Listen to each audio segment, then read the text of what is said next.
Okay, बच्चों, your next topic is electric dipole in uniform electric field. अगर मान लीजिए यहाँ पे हमने यूनिफॉर्म इलेक्ट्रिक फील्ड, ध्यान से देखिएगा, यहाँ पे हमने इलेक्ट्रिक फील्ड, ये यूनिफॉर्म इलेक्ट्रिक फील्ड हो गया. This is uniform electric field means electric field is constant at all the points. ये यूनिफॉर्म इलेक्ट्रिक फील्ड हो गया. यूनिफॉर्म इलेक्ट्रिक फील्ड है ये हमारे पास E. हम यहाँ डाइपोल को प्लेस करेंगे बच्चों. We place it dipole, electric dipole in uniform electric field. Uniform electric field में आप डाइपोल को ऐसे प्लेस करोगे तो मान लीजिए हमने यूनिफॉर्म इलेक्ट्रिक फील्ड में डाइपोल को हमने प्लेस किया. It's a minus Q and plus Q. It's a dipole and 2a is the length of dipole. 2a जो है it's a length of dipole. Clear बच्चों? इस पॉइंट को मैं A लिख देता हूं, इस पॉइंट को मैं B कर देता हूं. तो AB is a dipole which placed at an angle theta with respect to the electric field. ये हमारे पास AB एक डाइपोल है. इस तरह ये डाइपोल है और डाइपोल को हमने यूनिफॉर्म इलेक्ट्रिक फील्ड में ऐसे प्लेस किया, राइट. और ये इलेक्ट्रिक फील्ड के साथ कितने एंगल को फॉर्म कर रहा है? It make an angle of theta. Clear बच्चों? Dipole makes an angle theta with respect to the uniform electric field. जब आप यहाँ पे इसको ऐसे प्लेस करोगे बच्चों तो यहाँ पे क्या होगा? देखिए, प्लस क्यू चार्ज है तो प्लस क्यू चार्ज पे फोर्स एक्सर्ट होगा. किसकी वजह से? Because of electric field along the direction of electric field. It's a q E. This is force, right. अब क्या होगा? माइनस क्यू पे भी फोर्स एक्सर्ट होगा but the direction of force is opposite to the direction of force and the force is minus Q E. Clear बच्चों? तो हमारे पास एक फोर्स तो प्लस क्यू पे लग रहा है along the direction of force और एक फोर्स लग रहा है opposite to the direction of electric field. तो along the direction of electric field, opposite to the direction of electric field, there is a couple of force. और जब किसी body पे कपल ऑफ फोर्स काम करता है बच्चों, यहां फोर्स हो गया प्लस क्यू ई और यहां फोर्स हो गया माइनस क्यू ई, तो ये क्या कर रहा है? टर्निंग इफेक्ट को क्रिएट कर रहा है. इस तरीके से टर्निंग इफेक्ट को क्रिएट कर रहा है और turning effect is called torque. जो टर्निंग इफेक्ट होगा, एक फोर्स हो गया क्यू ई, यहां फोर्स लग रहा है माइनस क्यू ई, यहां plus Q E minus Q E, तो यहां पे एक इफेक्ट को क्रिएट करें. That turning effect is called torque. Clear बच्चों? राइट. अब देखिए यहां पे what is the net force. Net force on dipole. तो net force on dipole is equal to how much बच्चों? यहां फोर्स हमारे पास क्या है? Plus Q E plus minus Q E. तो what is the net force on dipole? तो net force on dipole is equal to zero. तो किसी भी बॉडी पे जब नेट फोर्स जीरो होता है that means the body is in equilibrium. तो इसका मतलब क्या हो गया बच्चों? इसका मतलब ये हो गया कि डाइपोल इज इन इक्विलिब्रियम. इसका मतलब है कि जो डाइपोल है, dipole is in equilibrium. Clear बच्चों? Dipole is in equilibrium. Clear? तो यहां पे दो फोर्स, मतलब डाइपोल के ऊपर एक फोर्स लग रहा है क्यू ई और इस तरफ फोर्स लग रहा है माइनस क्यू ई. तो there is a turning effect and that turning effect, net force तो इसके ऊपर जीरो है. एग्जाम में क्वेश्चन आता है कि show that, prove that when the dipole is placed in uniform electric field it is in equilibrium. तो it is in equilibrium. Equilibrium means what? The net force acted on the dipole is equal to zero. तो ये तो हमने show कर दिया कि dipole किस condition में है? Dipole is in equilibrium because the net force, force तो है बट नेट फोर्स कितना है इसके ऊपर? Net force is equal to zero. Clear बच्चों? अब यहां पे कपल ऑफ फोर्स है. एक फोर्स यहां पे काम कर रहा है. कपल मींस दो फोर्स है बट अपोजिट डायरेक्शन पे है. तो यहां पे एक फोर्स है, यहां पे एक फोर्स है, तो it created turning effect and the turning effect is called बच्चों क्या? टॉर्क. टर्निंग इफेक्ट को हम क्या बोलते हैं? Torque. And we know that torque is equal to what? Torque means force into perpendicular distance. Distance, perpendicular distance, force into perpendicular distance. तो torque को बच्चों भी denote torque by tau. Torque को आप टाउ से डिनोट करेंगे. Torque is denoted by tau and tau means turning effect. Torque is a turning effect. Force, force means what is a force? Force is Q E.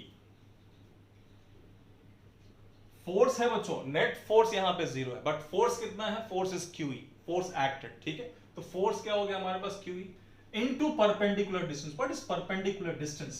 Perpendicular distance means distance between plus q and minus q के बीच का perpendicular distance. ध्यान से देखिएगा बच्चों, plus q और minus q के बीच के perpendicular distance, ये ये डिस्टेंस हमें निकालना होगा, ये डिस्टेंस, तो ये डिस्टेंस हमें चाहिए, perpendicular distance, that means OB। तो what is the perpendicular distance? जब भी हमें परपेंडिकुलर डिस्टेंस निकालना हो तो क्या निकालते हैं बच्चों? sin theta. तो sin थीटा मींस अगर ये थीटा है तो दिस इज आल्सो थीटा, ये भी थीटा हो जाएगा। तो perpendicular by hypotenuse, that means it is a OB by what? 2A।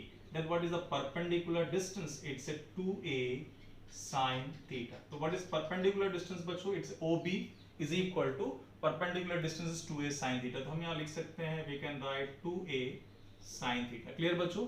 तो tau is equal to QE into 2A sin theta, और we can write tau is equal to E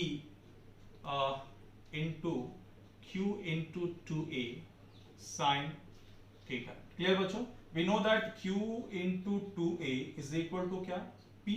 P means dipole moment। P is a electric dipole moment। Clear बच्चों? तो tau is equal to क्या लिखेंगे? tau is equal to PE sin theta। this is expression for torque बच्चों, this formula for torque। when the dipole is placed in a uniform electric field, it will experience a torque। and what is the value of torque? what is the magnitude of the torque? the magnitude of torque is PE sin theta। clear बच्चों? the magnitude of the torque is PE sin theta। अगर इसे हम vector, अगर इसको vector form में लिखें, अगर इसे हम वेक्टर फॉर्म में लिखें, इन वेक्टर फॉर्म, इन वेक्टर फॉर्म में अगर इसको लिखा जाए तो आप इसको क्या लिखोगे बच्चों? Tau vector is equal to P cross E। जैसा आपको पता होगा A cross B is AB sin theta. तो यहाँ पे देखिए tau is equal to PE sin theta. तो अगर इसे वेक्टर फॉर्म में लिखेंगे tau is equal to PE, देखिए आप P क्रॉस E। तो अगर इसको एक्सपेंड करें, क्रॉस प्रोडक्ट है बच्चों ये, तो P cross E means what is it? PE sin theta. What is theta? Theta is angle between dipole and electric field. Theta क्या है? थीटा इज एंगल बिटवीन, अगर डाइपोल मोमेंट लिखे -q + q है, तो what is the dipole moment? This is the direction of the dipole moment, this is the direction of dipole moment. तो dipole moment और electric field के बीच में जो angle है, this is theta. Theta is angle between P and E। P is a dipole moment and E is the electric field. Clear बच्चों? Okay. अब कुछ special case अगर हम देखें, if we see the special cases, अगर कुछ यहाँ पे स्पेशल केस हम यहाँ पे देखें, अगर मान लीजिए कि हमारे पास first if theta is equal to 0, theta is equal to 0 means what? ये इलेक्ट्रिक फील्ड हो गया हमारे पास, दिस इज इलेक्ट्रिक फील्ड। तो डाइपोल ऐसे हो जाए, dipole becomes like that, dipole becomes like that plus q and minus q। Dipole lie along the direction of electric field, that means theta is equal to 0। तो अगर यहाँ theta को 0 put किया जाए तो what is the value of tau? the value of tau torque is equal to what? the value of torque is equal to 0। second case, if मान लीजिए कि theta is equal to 90, theta is equal to 90 means what बच्चों? theta is equal to 90 means dipole is perpendicular to the direction of electric field। जो dipole है,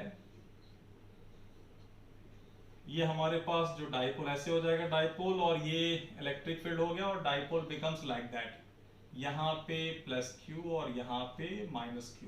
तो अगर ये angle 90 हो जाएगा, ठीक है?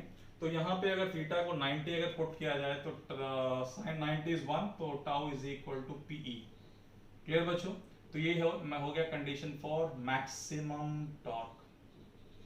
This condition for this is maximum torque. अगर पूछे कि when the torque is maximum when placed in uniform electric field, तो आप क्या बोलोगे? when the dipole is placed perpendicular to the direction of electric field, perpendicular to the direction of electric field। अगर मैं तुमसे पूछूं at which condition the dipole does not experience any torque, तो आप क्या बोलोगे?